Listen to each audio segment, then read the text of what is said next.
Here, I'm going to attempt to do this problem for you, and then I'll find another example that's not IV flow rate to do another one. Calculate IV flow rate for 929 milliliters of 0.9% NaCl IV over 1008 minutes. Infusion set has drop factor of 87 drops per milliliter. What is the IV flow rate in drops per minute? So the first thing you have to be able to do is rule out what's not important, and in this case, the 0.9% NaCl means nothing to our problem.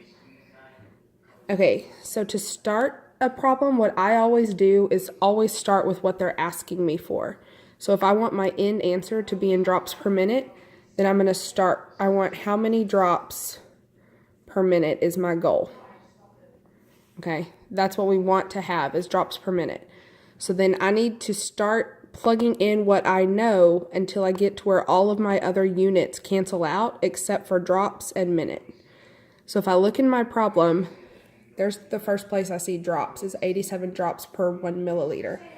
So then I need to start with 87 drops per 1 milliliter. Then I need to look in the problem and see if I see milliliters anywhere else. I see it right there. So I'm going to put my multiply sign, and I have 929 milliliters.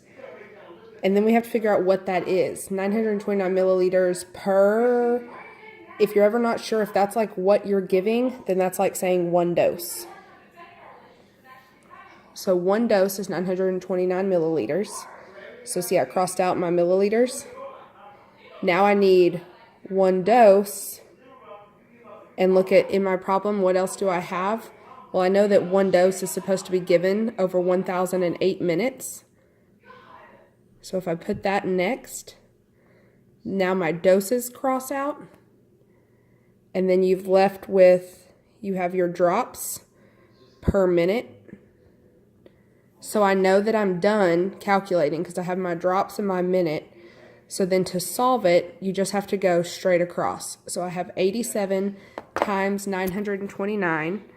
I pulled up the calculator on the computer here. 87, oh, my bad. 87 times 929. So that's 8,823, 80,000, my bad.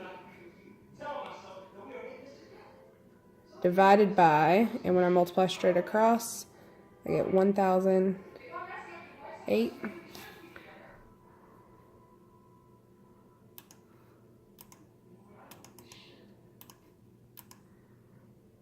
Okay, so most problems are going to make you round up to the closest milliliter, because most pumps just want milliliters. You can't put in decimals. So then when I round that, I would have 80 milliliters per minute. No. Drops per minute, my bad, because my units is drops.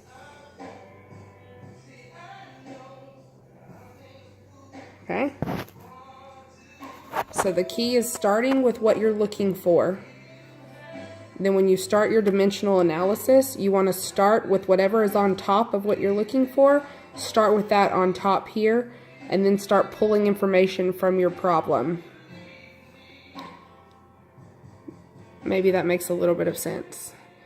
If not, we'll try something else. But there's one example.